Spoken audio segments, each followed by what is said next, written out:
In 1980, the New York Giants were a really bad football team. We were 7 weeks into the season, and it felt as if the Giants were at rock bottom, with their season already over before the halfway point. Any expectations that anyone had for the Giants in 1980, after they finished the previous year in 1979 with a 6-5 record through their final 11 games, thinking that first-round pick Phil Simms was going to improve on a solid rookie campaign and lead the Giants to the playoffs for the first time since the merger, were quickly evaporated when the 1980 season kicked off, and the Giants looked like they were about to undergo one of their worst seasons in franchise history. Nothing was going right for them. 7 weeks in, and the Giants were sitting at 1-6, losers of 6 straight games following an opening day victory against the St. Louis Cardinals. 7 weeks in, and excluding the New Orleans Saints, the Giants had the worst record in the entire NFL. They had scored just 98 points through 7 games, averaging an abysmal 14 points per game. This was the second worst total in football, only better than the Green Bay Packers. They had allowed 220 points, or nearly 31.5 points per game. This was the second worst total in football, only better than the San Francisco 49ers. 7 weeks in, and their point differential of -122 was easily the worst in the NFL. And outside of the winless New Orleans Saints, no one was even close. The Giants were in a league of their own in terms of how much they stunk. And seeing as the Giants scored 7 points or less in 4 of their most recent 5 games, it seemed like things were going to get a heck of a lot worse before they ever got better. Just how bad were the Giants to start off that 1980 season? Well, I want you to imagine a team so bad and so terrible that their head coach flat out said after one of those games to start the year off that they might not win another game all season. I want you to imagine the head coach talking to the press, addressing the media and addressing everyone, and saying, "Gentlemen, this team right here is really bad. And it wouldn't shock me if we finished the season 1-15. Well, after that awful start that the Giants had in 1980, that's exactly what head coach Ray Perkins did. And it's a bizarre move that deserves a deep dive 4.5 decades later for just how insane it was. Because I'm sure every fan loves hearing their coach talk about how they have no belief in their team to win the game, and how it's completely pointless and hopeless and worthless to invest your time, money, and energy into a team that isn't going to win anything anymore. Because this is the story behind Ray Perkins and the 1980 New York Giants, and the coach who flat out said, in no uncertain terms, that his team was so bad that they might never win again. Make sure you hit that like button down below, subscribe, and turn on the notification bell so you don't miss a single video that we post on the channel. Because we post every single day on here about the weird and the wacky history of the NFL with stories like this one that you may not have heard of before. So if you like that sort of stuff, then this is definitely the place for you. Thanks in advance for liking and subscribing, and for helping us grow this community. And with that in mind, let's talk about the Giants team that was in a giant world of trouble. Before I talk about the actual incident in question, and what exactly Ray Perkins said that left everyone scratching their heads and left his own team in disbelief, we need some context to understand the importance of the game at hand, as well as how this game was going. It's October 19th, 1980. It's week 7 of the NFL season, and we find ourselves at Jack Murphy Stadium for this interconference battle between the San Diego Chargers and the New York Giants, in a game that means way more for one team than it does for the other. The Giants were off to an atrocious start in 1980, and needed to run the table and hope for some help in order to have any shot at making the playoffs. And it didn't seem like it was going to get a lot easier on paper going up against the Chargers, a team that entered this game at 4-2, with the second best offense in the AFC, and with the top record in the AFC West.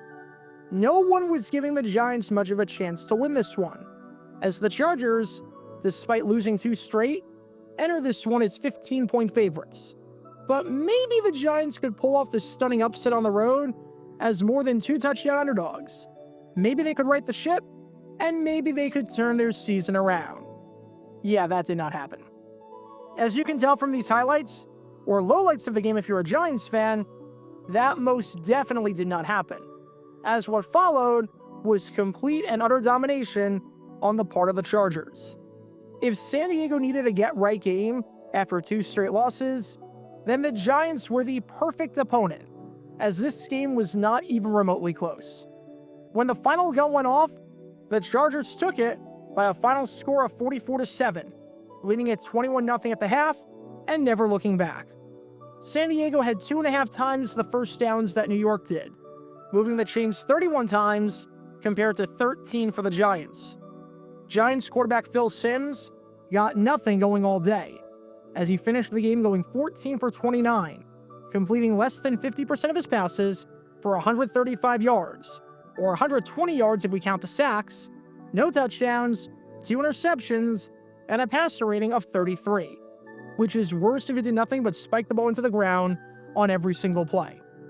The Chargers picked up 567 yards on offense, outgaining the Giants 567 to 206 in total yardage, meaning that the Chargers had 361 more yards of offense than their opponent. This was, at the time, the most yardage that any team picked up in a game all season, and would only be topped by what the Chicago Bears did in Week 14 when they put up 594 yards on the Green Bay Packers in a 61-7 drubbing. This was also the most yardage that the Chargers put up in any game since the merger, and the most they put up in any game since 1968, when they put up 581 in a 55-24 win against the Denver Broncos back in the days of the American Football League. Under center, Dan Fouts played his butt off for San Diego, throwing for 444 yards and 3 touchdowns, as not 1, not 2, but 3 different receivers for the Chargers went over 100 yards, with Charlie Joyner, John Jefferson, and Kellen Winslow all cracking triple digits. And he could have thrown for 500 yards if head coach Don Coryell didn't remove him from the game midway through the 4th quarter. As bad as this game was, it could have been even worse if the Chargers wanted to keep putting the pressure on. This game was complete and utter domination. Everything that could go right for the Chargers on this Sunday afternoon did. And everything that could go wrong for the Giants as they dropped their 6th straight game did as well.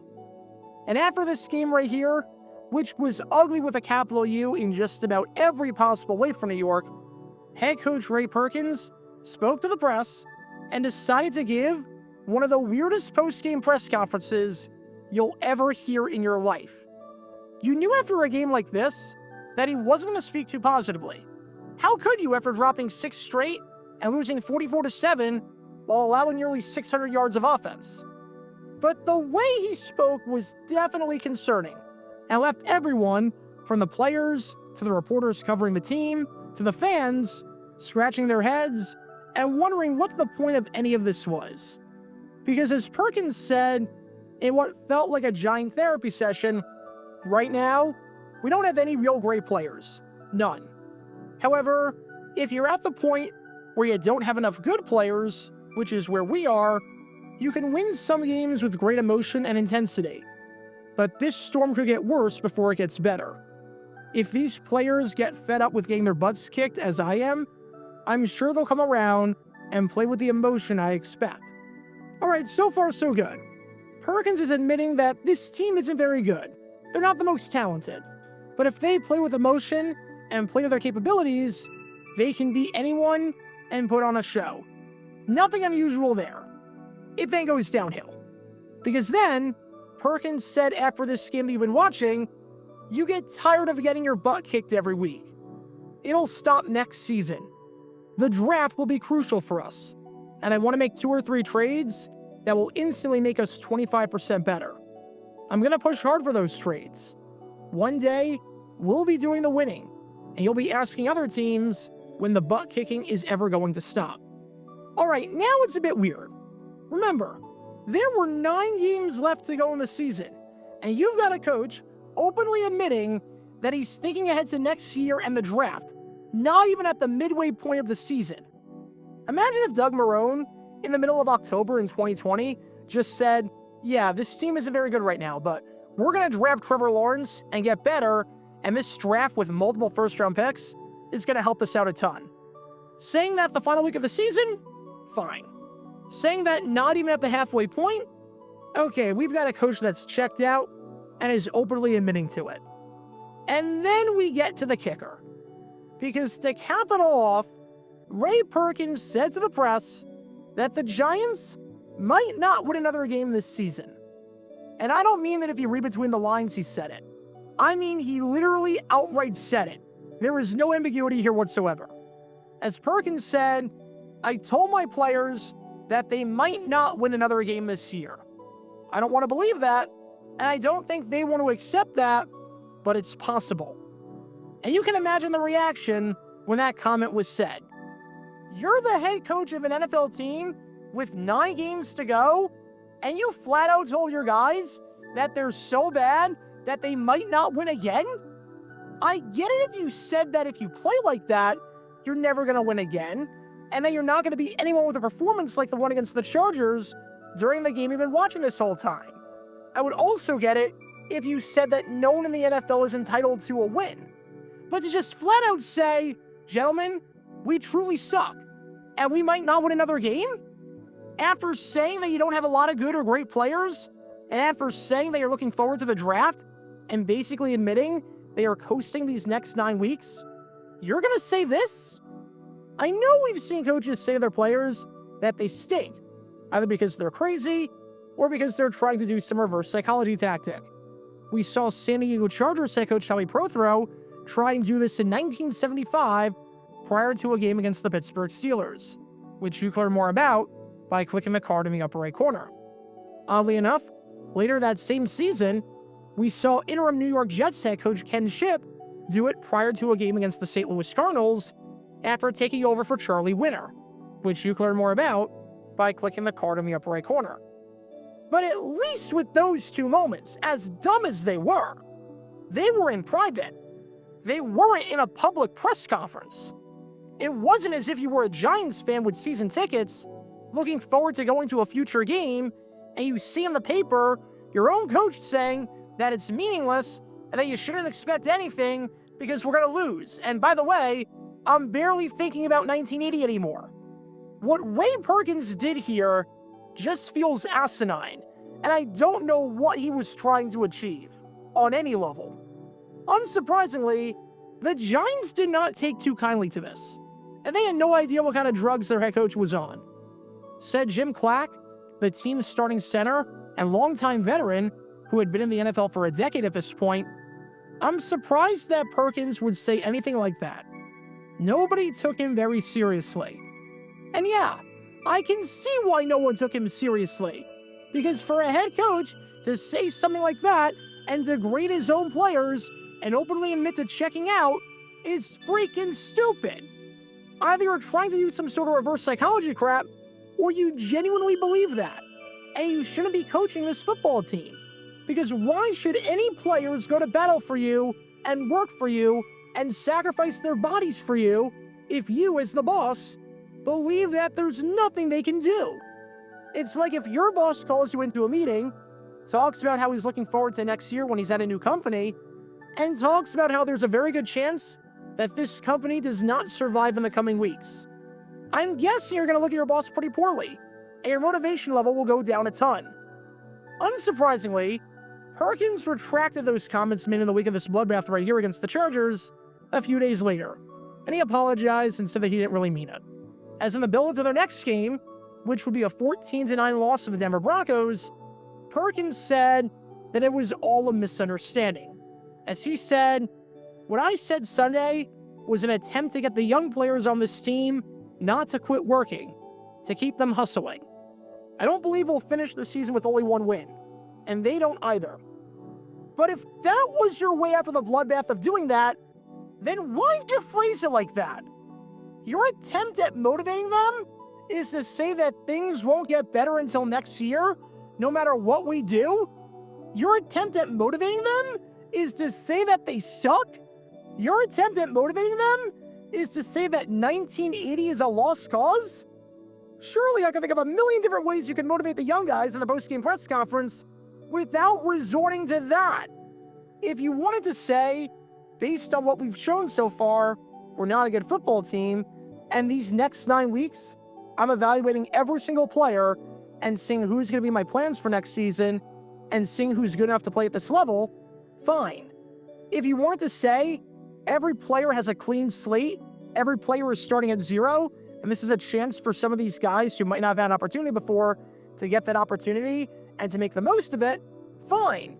But this, to motivate the guys by saying, we won't win a game, you all suck, it's memorable, I guess, but for all the wrong reasons. The Giants did win 3 more games that season, ending the year with a 4-12 record, with one of those wins being a game against the Seattle Seahawks that you can learn more about by clicking the card in the upper right corner. And to be fair to Ray Perkins, he did improve the team in the offseason, as in 1981, the acquisition of Rob Carpenter at running back, combined with the selection of Hall of Famer Lawrence Taylor in the first round, turned the Giants into a playoff team, as they made it for the first time since 1963 with a 9-7 record. But even though there were definitely brighter times ahead, this game against the Chargers felt like rock bottom. When the coach is outright admitting with 9 games to go that they're not going to win another game this season, that's when you know things are rough. Because if you thought that the Giants were a bad team in 1980, you weren't alone. Because in 1980, their own coach, Ray Perkins, knew that his Giants were a giant train wreck. Check out our live streaming schedule for the next few days. We're live every single day on this channel, whether we're covering a sporting event or playing GeoGuessr or just taking your requests. So make sure you like and subscribe and turn on the notification bell so you don't miss a single time that we go live and so that you can join this community. Also, thanks to all our members and our Patreon supporters who get exclusive perks like their name at the end of each video, members-only Q&A streams, and cool emojis to use on videos and during streams. See how you can join this community and become a member or a Patreon member by clicking the link in the description below.